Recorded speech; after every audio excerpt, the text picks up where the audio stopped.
is it is the smartphone. And so specifically, there's the Galaxy S8 that came out this year. The LG G6 came out this year. Apple re-released the iPhone 7 in the product red version.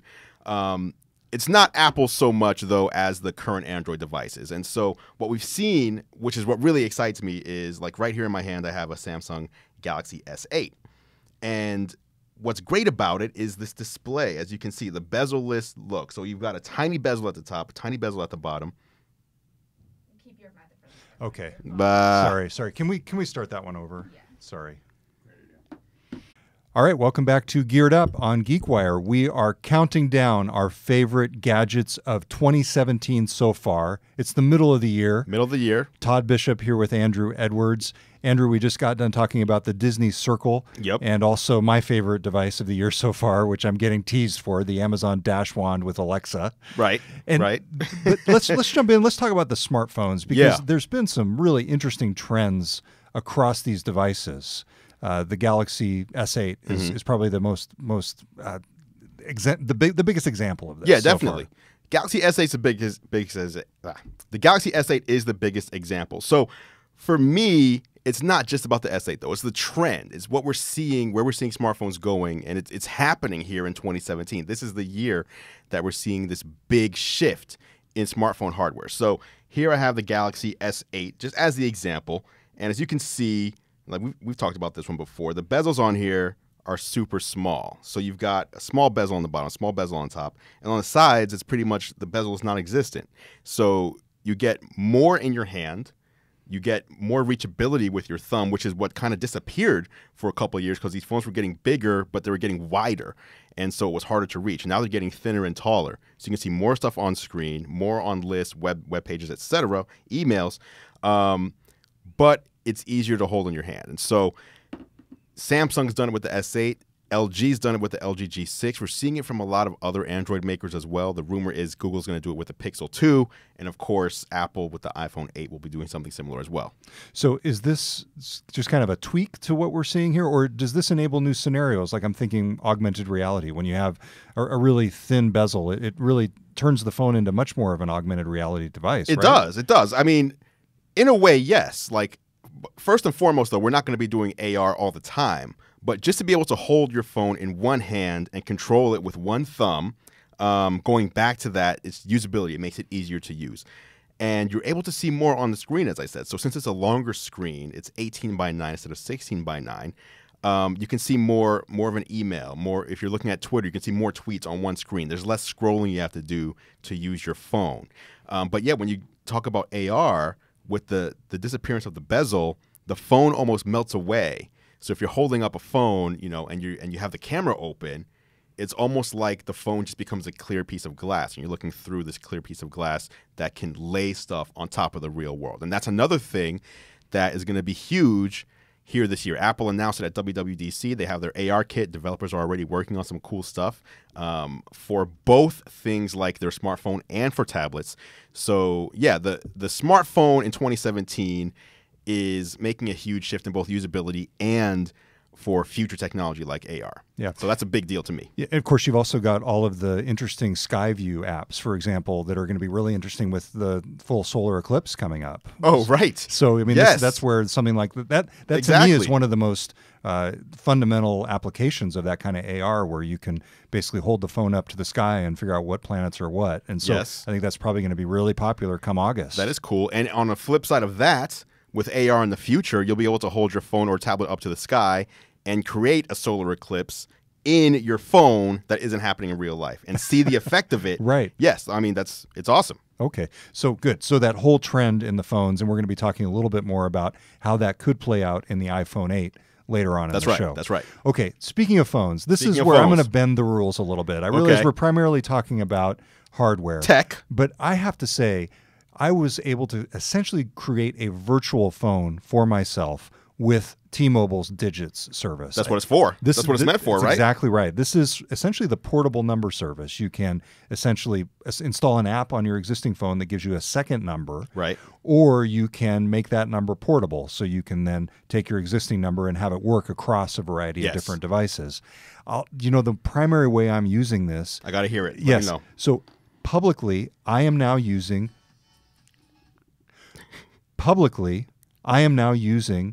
T-Mobile's digits number, my second line, as my main line. So on the website, I'm going to put this on my business cards. Okay. And I even put this into some public relations databases that I know I'm in already. I replaced my existing number that I use with my family and friends with more of a public number. And so now when somebody calls in on that number, I know that they've gotten it not directly from me, but from one of these services. And I know it's probably a spam call. But it's on your business card.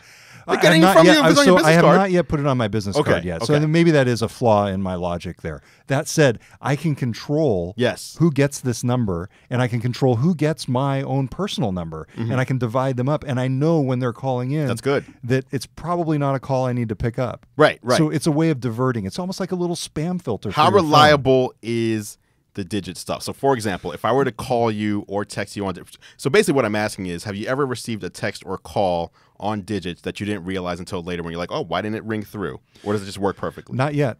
No, it's worked very well. The only minor glitches I've noticed are, for example, when you set your voicemail, it's syncing it with the cloud through the app. And so it takes a moment. It takes like a few more moments than it normally would to reset the voicemail to what you'd want it to be, so you can re-record it if you screw it up. Not a big deal. No, so it's little stuff like that. But for the most part, I like it, and it's essentially a service that allows you to create a virtual phone number that you can take with you or do different things with. So. Right, which is cool. I think that's a cool thing. It's free if you have a T-Mobile One Plus. That's right. Line to get the second number. To get the second number, and if not, you have to pay. I think it's $5 a month. Yeah, I'm not. Take that part out. Yeah. Take that part out. Yeah. Oh, 10 a month? No, it's 10. One-time fee. No. Don't worry about it. Don't worry about it. Sorry, I was specifically not talking about pricing because I haven't. Don't worry about it. All right. Can you cut that out? Yes. Okay. Cut this out, Claire. Okay, so where are we on time? Because I'm not getting clear signals from you, Claire. We have 2 minutes left. Okay. All right. So you can do whatever you want. Okay. All right. If we want to stay on time. Okay. All right. In terms of the pure phenomenon and novelty, let's talk about my next favorite gadget, and that is the Snap Spectacles. This is another one that you haven't used too much. I've used but it's one of your favorites of the half year. It's one of my favorites of the half year. I'm putting them on right now. Okay, you look cool. They look cool, number one. Yes. They look a little Paul Schaefer-esque.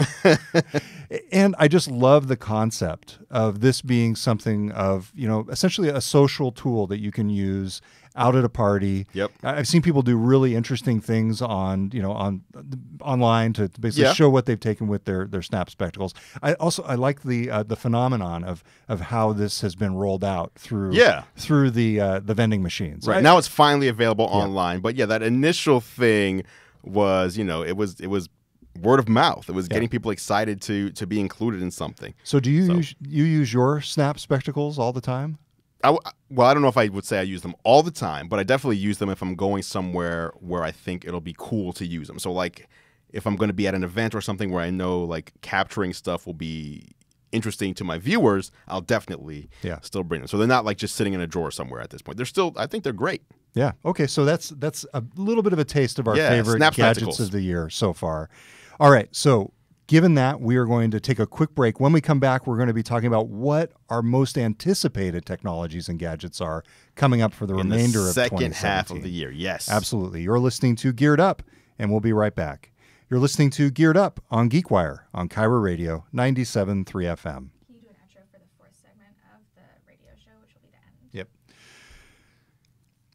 All right, that's it for Geared Up on GeekWire. If you want to hear the remainder of this show, just go to geekwire.com. Just go to geekwire.com/gearedup, and we will be talking there about the gadgets and hardware that we are anticipating for the rest of the year. Until next time, I'm Todd Bishop. I'm Andrew Edwards. We'll talk to you next time on Geared Up on GeekWire. To do a GoDaddy? No, they're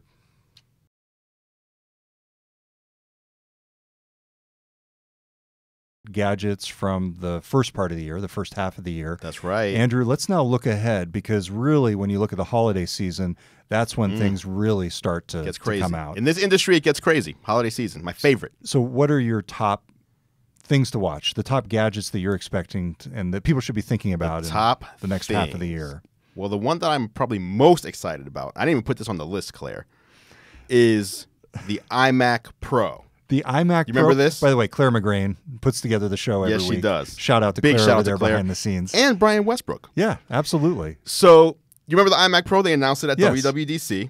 It's going to be $5,000 to start. It's the starting price.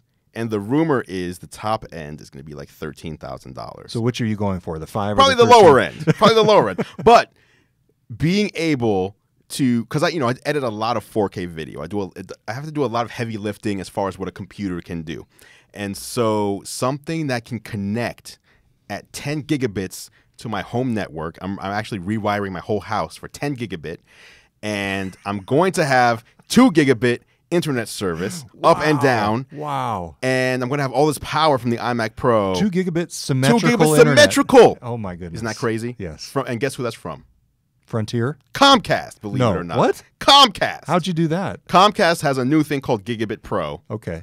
And it's synchronous, symmetrical, 2,000 megabits up and down. Okay. No data cap. Wow. Okay. What's up? So you're going to be using that with your iMac Pro. With the iMac Pro, which has a 10 gigabit Ethernet port on it, which is pretty rare still, because usually it's 1 gigabit Ethernet port on devices these days.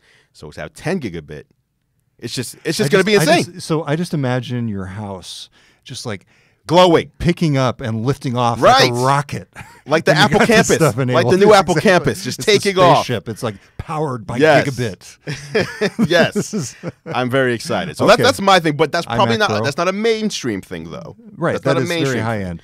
Yes. So as long as we're talking about Apple, one of mine is the iPhone 8. So iPhone 8. I've been on the iPhone 6s Plus now for about a year. Okay. I'm eligible for an upgrade to the iPhone 7 on Jump, but I'm actually just going to sort of waiting it out. I'm going to wait it out. Let my bill go down for pay it off. Nothing wrong with that. Wait for the iPhone 8. Are you sure? Are you making fun of me again? No, not at all. Okay. Not at all. I was actually going to ask you, when did you start with iPhone? Because if people don't know, it's actually, we just passed the 10th anniversary of the release of the very first iPhone. Did you start with that one? No.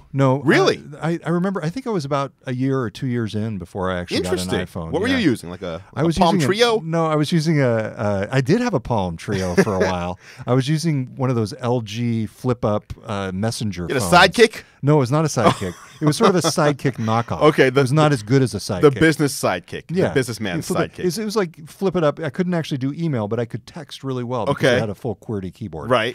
So one of those. Wow, interesting. I just assumed you were like iPhone from day one. No. Never. You're never anything. You're nothing from day one. I'm the everyman over here, Andrew. I'm not getting a 4K iMac with 10 gigabit symmetrical internet. It's 5K. 5K, whatever. I'm here representing the average person who can't really, afford all these things. I got you. I'm like, Mr. Moneybags over here. I mean, luckily I get review units sent in. Yes. But okay, no, the iPhone 8 though, I mean, this is going to be a dramatic shift as well. We talked earlier about what Samsung did and what LG did. Coming this year, aside from the iPhone 8, is also the Essential phone from Andy Rubin's new company, Essential. And it's all the same. We're seeing these bezel-less devices. So obviously Apple hasn't announced anything yet. But once the leaks start happening, especially this part of the year where we're 2 or 3 months out from the announcement, we pretty much know what we're going to see. We pretty much know what we're going to expect due to all the part leaks that come out of China. And so we're going to see this iPhone that I think when you put it next to like a Galaxy S8, it makes a Galaxy S8 as great as it looks today, like look old. Yeah. Apple is going for a completely bezel-less look, including the top and bottom, where Samsung has no bezels on the sides, but they still have them on the top and bottom. So Apple will just have a small cutout at the top of the display for the camera, but everything else is just going to be screen, which is, we've never seen anything like that before. So it's going to be very impressive. And then again, you have to ask yourself, like, when does the Apple augmented reality stuff truly come out? They showed some demos on iOS 11, right, and the ability for developers to essentially place objects on the real world. Yeah. It's going to change things like how you do Pokemon Go. But like, when's the true vision for augmented reality going to come out from Apple? And it would seem to imply with the iPhone 8, yes, without the bezels, that's when you're going to start to see it. Absolutely. So any device that runs iOS 11 will be able to take part in AR stuff, and developers are already working on it. We've seen, if you actually go to YouTube and just search for AR kit, you'll see what developers are already working on, and it already looks amazing. You can use it with iPads, which gives you a bigger screen, which gives you kind of a different, feel for it. But yeah, I think once the iPhone 8 is released, which will be 3 days after iOS 11 is released, because it's always been that way every year. So they'll release iOS 11, 3 days later, the new iPhone will come out. And so kind of in conjunction right there, which will happen in September, you're going to see day one, a whole bunch of these AR apps are going to be available. And I think it's going to be, it's going to be one of those things that's mind-blowing, at least for the first couple of, months. Something brand new we've never been able to do before. Okay, so that's the iPhone 8 coming out. iPhone 8. All right, and so what else are you anticipating for the upcoming year? The other thing I'm anticipating is the new Xbox One X. Yes. Just got announced at E3 a few weeks ago. A supercomputer in a game console. Basically. Yeah, I mean, come on. We're going to get true 4K gaming. We're going to get Dolby Atmos sound, 6 teraflops of power. For just $500. For $500. And compared to $5,000 for the iMac Pro. That's right. You can get 10 of those. You can get 10 of these. So I'm very excited about that one because I'm a gamer at heart. That's how you sort of got into all this, if I remember correctly. Gaming? No, not necessarily. I mean, I've always just loved just tech, just gadgets in general. But I have always been a gamer as far as back as I can remember. And seeing the power that Microsoft is putting into this console and the fact that it's coming in just a few months, coming out in November, I'm super excited about that. That's going to be a day one purchase for me. But speaking of the Xbox One X, first of all, are you buying one? Yeah, I probably we've went through all this. I actually no, I'm gonna be getting the Xbox One S. Oh, see, you have my eyebrows raised from. I was like, you're buying one? No, the Xbox One S. Okay. Well, let me show you something right here. So at E3, which is the cheaper current version of right, it. Yes. Right. But it's still great. Better than my current Xbox 360. That's right. That's right. This is these. I have some controllers I wanted to show you from the Xbox Design Lab. Yeah. If you don't know what this is, you can actually go online now and use their Design Lab online to design your own Xbox One controller, and you can design like pretty much every aspect: the back, the bumpers, the triggers, the control sticks, everything. And you can choose your colors. You can engrave it with your gamer tag or anything else you want to engrave it with, the colors of the buttons. And I just want to see what you thought here. So that's the first one I made. Very cool. So it says Drew So Icy, which that's is my gamer tag. Your gamer tag. That's my right. gamer tag. Yes. And then, so that's the first one I made. I'm a big fan of the color orange. Yeah, that feels good. Feels good. Well, it feels exactly the same as any other one. But I mean, visually though, this is not a controller you can buy in a store. Yeah. And then this is the one I made at E3. It just arrived. So you had to make it and then you had to wait for it to come. So you can open that up and take a look. Okay, just This is a limited edition, as you can see right on front. Made at E3 2017. Made at E3 2017. 259 out of just 1,000. Yes, you can make they had 1,000 people could make one, and then that was it. Wow. And so then can you sell this for more on the aftermarket? If someone wants my gamer tag on their controller, then yes. So if somebody out there, slide into my DMs and let me know. So if somebody wants to get a custom Xbox One controller from the Xbox Design Lab, what do they do? Just go to the Xbox Design Lab online, you search for it, and you log in with your gamer tag, and then it just takes you through each piece. Like, what color do you want your buttons to be? What color do you want your triggers to be? Do you want metallic or do you want, shiny? Do you want rubberized grip or not? Yeah. And at the end of the day, the controller ends up costing roughly $90. Okay. So a regular controller is about $60. So for a $30 premium, you can really design it to be exactly how you want it to look. So if you're an Xbox gamer and you want something custom and cool, Xbox Design Lab. Very cool. All right, last thing on my list, just briefly, the Super Nintendo console, the classic that's going to be coming out. The mini, yes. Yeah, I'm looking forward to that one. I love this I love the whole retro thing that Nintendo is doing. I love the fact that there's going to be a new game. Right? An entirely new brand new game that is previously unreleased. Right. for Super Nintendo, which is weird and cool. Yeah. Star Fox 2. Right. Were you a Star Fox fan back in the day? I played a little bit. Okay. A little bit of Star Fox. So it was one of your favorite games of that half year then, right? Half year, exactly. No, but I mean, it's cool because this is a game that's, people have been able to kind of download in bits and pieces, but it was never finished. So they were kind of playing this unfinished thing that was never really released. And now if you buy this console, you get one of the 21 games is a game that you've never played before, which is, I think, a really cool kind of, concept. Going back in time. Yeah. All right. So that is our recap of our favorite gadgets of the year so far in 2017 and a look ahead. So we got a lot to talk about coming up on future episodes of Geared Up. All right. Until next time, I'm Todd Bishop. I'm Andrew Edwards. We'll talk to you next up. Okay.